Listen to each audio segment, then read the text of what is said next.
Okay, Here so we the are. reason the reason that we are chatting is because you are something of an, I think it's okay to say, expert. You're at least heavily involved in hospitality advocacy.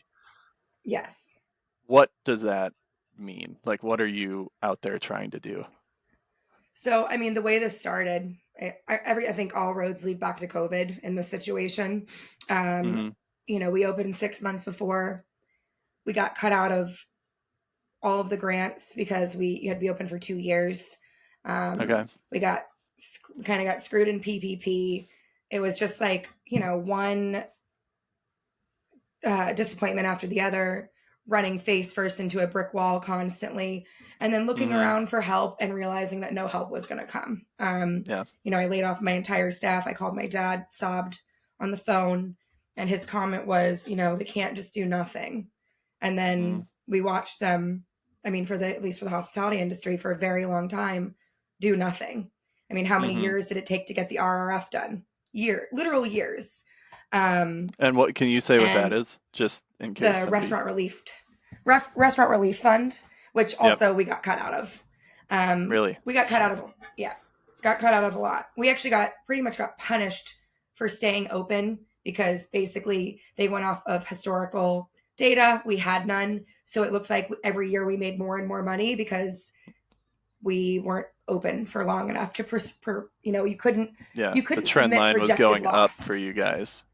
Yeah, Yeah. we couldn't do projected loss, so we got cut out of that too. So watching places close, watching the place that I helped build for 10 years close over Hmm. and over again, and just talking to people every day and people losing everything, and just watching nothing be done. And I joke that I'm like a shark, that if I stop swimming that I die. And I know that's actually, I think, a lie. Sharks don't die if they stop swimming, but I've stuck to that mantra because I don't do well sitting still. And I think the only Hmm. thing that kept me going during COVID was I didn't really take days off. And on my days off, I was driving, hospitality meals that weren't being picked up to bars that I knew that were open. Because I was just like, if I stop to think about what's actually happening, I'm going to implode. Um, Hmm. and I just got mad. And then I just Hmm. started yelling at walls. And then I realized the walls weren't going to do Yeah, they weren't going anything. to do anything. Um, Yeah. So I met this woman named Joanna Carpenter through a Zoom roundtable of a bunch of bartenders and owners and managers, and it was like, what do we do? And Was that basically, a was that a New York only roundtable or was it?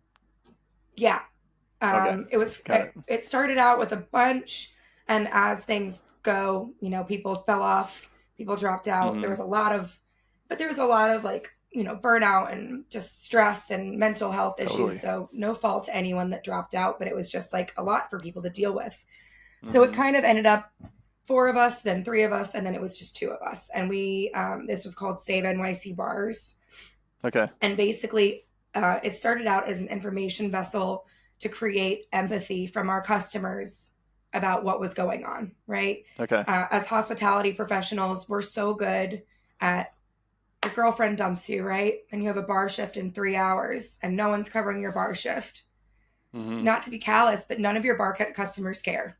I mean, some of Hmm. them might, but the majority of them want their drink. They don't want a bartender crying into their beer. You're on stage.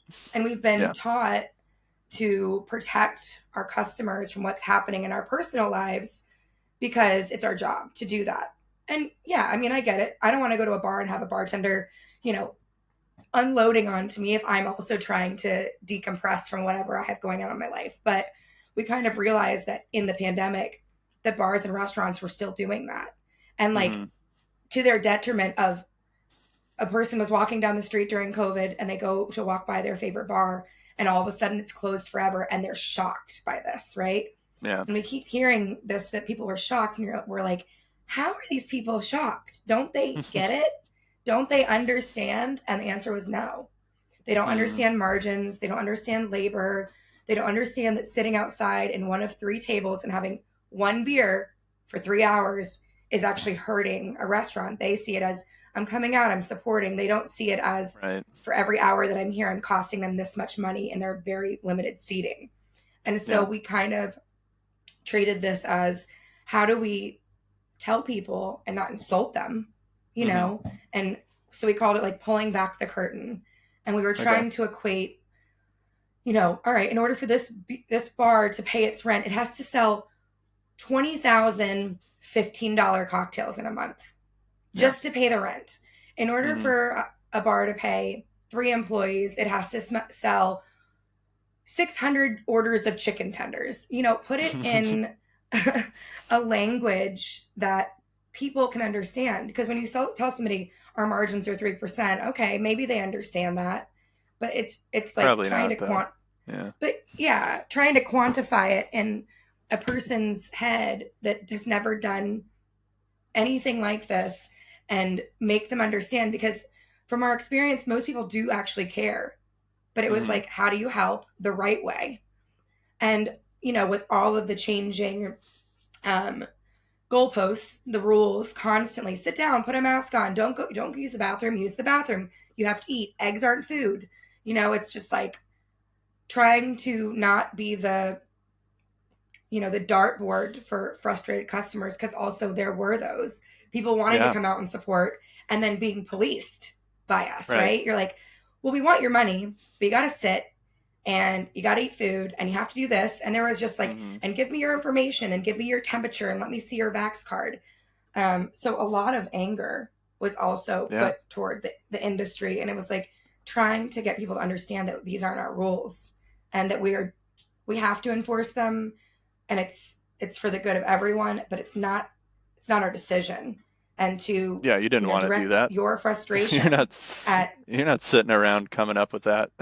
You know what I mean? no, but like direct your frustration at the government. If you want something to change, then we have very little to do with that. So that's what it started as. I know that's kind of a Okay. lot. And then the spectacular human Joanna has worked in so much different types of advocacy.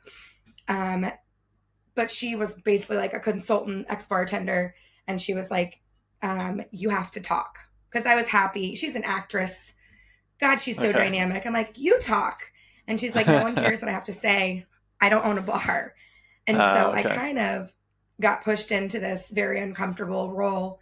Um, but we just started talking to anyone that would listen, politicians, Okay. council people. Um, and luckily, she had a foot in that door a little bit because of advocacy. Um, Mm-hmm. but that's really what it started as. Like, um, we had meetings And with the so, nightlife office. because Go ahead. Sorry. so you're talking about kind of pulling back the curtain for the benefit of the customers, but then there's Mm-hmm. also, so they're like, you need to educate the customers, but then you also need to educate and change the policy from the policymakers' perspective. Were you guys, you mentioned the customer part first. Was that something, was it Yeah. like you wanted to get like start that and have that as the core of it and then like move on to the policy people afterwards, or is that just kind of how it happened, or is that even not the it sequence of it was events? natural.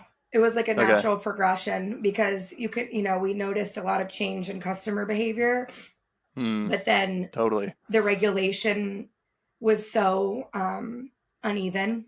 We'd get inspected by DOT, and they're like, "That's great," and then the Department of Health would come out and inspect the same outdoor dining thing 3 weeks later, and they'd be like, "Nope, that's wrong," and you're Hmm. like, "No, no, no! Someone told me it's right. No, it's wrong," and it was just everything was so inconsistent.